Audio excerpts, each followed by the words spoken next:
I got so excited in using this chain measuring tool that I just took my chain off, threw it over there, and then I realized I should have removed my counter sprocket bolt first because I want to replace my counter sprocket while I'm replacing my chain since I have a new rear sprocket. But I just happen to have this Sprocket stuff counter sprocket tool on hand, and I've never used it before because I always just put on the rear brake and remove this bolt that way with putting tension to the chain. But as you can see, we don't have a chain, so I remembered that I had this, and so we're going to try it. But pretty cool. So far, I'm impressed. You just adjust it.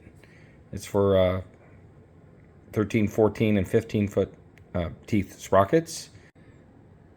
And you put these, I put these in the 14 tooth position. You can see you can put it in 13, 15, or 14. And then you just put this on here, get it on your sprocket, and then it holds this kind of against your chain guard. So it looks like it's going to work great. So it says not to use it on an impact. I think that's mainly so you don't put a lot of sudden torque onto, you know, damage that. But I'm going to try using it right now for the first time. Okay, this is a new bike. First time taking this off. I've got a ratchet with a little bit of leverage on it, and have my 17 millimeter on that. And let's see what we got. There it goes. Worked great. Definitely recommend that. So we're going to get that front sprocket off. We're going to put a Dirt Tricks machine hardened front sprocket on. These are supposed to be really tough.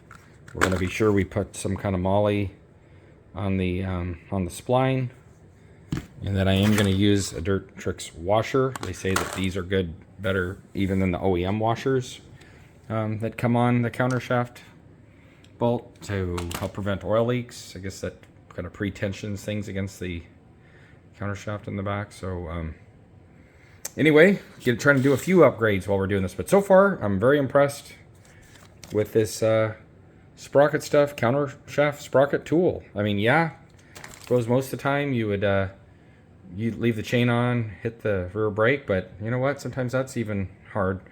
So and I've jammed stuff in there before, you know, in the back sprocket, the chain, and I think this is a good way to go if you don't have the chain on, or if you just want to. This was very easy. I may just start doing this from now on if there's no chain on, and then I'm going to upgrade my chain slider to one of those. So let's finish this project, and then we'll get the new chain on and we'll measure it and see how it looks. I went ahead and put some moly grease on here. It's Loctite LB 8012. There's probably other products that'll work, but that's what I found. Stuff's really sticky, so I worked it onto the splines there, and also onto the splines of the sprocket. I'm gonna go ahead and put the sprocket on. Okay, get that on there. I'm gonna wipe off the excess, and then we're gonna use this Dirt Tricks spring. I guess it tensions it when you put your bolt on so that it doesn't wear out your counter shaft seal. So that's a good thing. So this is a way more than just a pretty washer. I was thinking it was just an upgraded washer. It's way more than that. So I feel like I'm a Dirt Tricks commercial, but actually I've heard this is good to help prevent leaks. Kind of pre-tensions the pressure of that bolt against the sprocket, against the counter shaft seal, so it doesn't helps prevent leaks, and it's more consistent with the tension. I cleaned off the threads on this bolt and in here just with a pick, or you can use a tap and die. And now I'm going to put my washer on here, just like so, and then I'm going to tighten this down to 44 foot-pounds or 60 Newton meters. And I think I'll be using this device again to tighten it, since I need to use a torque wrench.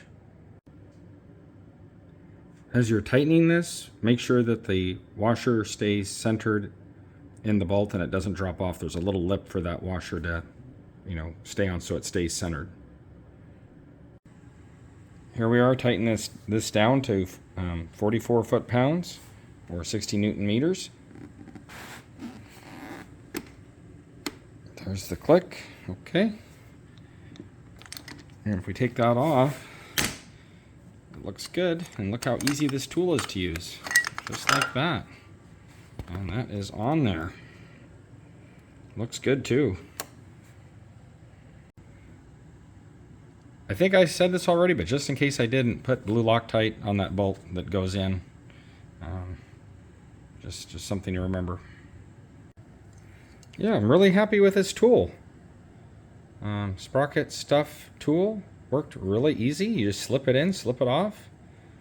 That's kind of what it looks like. So you can just take these finger tight, snug, and then put it to the either 13, 14, or 15 position on the sprocket. This worked great for my 14-2 sprocket. It was very easy to remove and to torque the bolt. No drama, just slipping that on there, and it was very easy.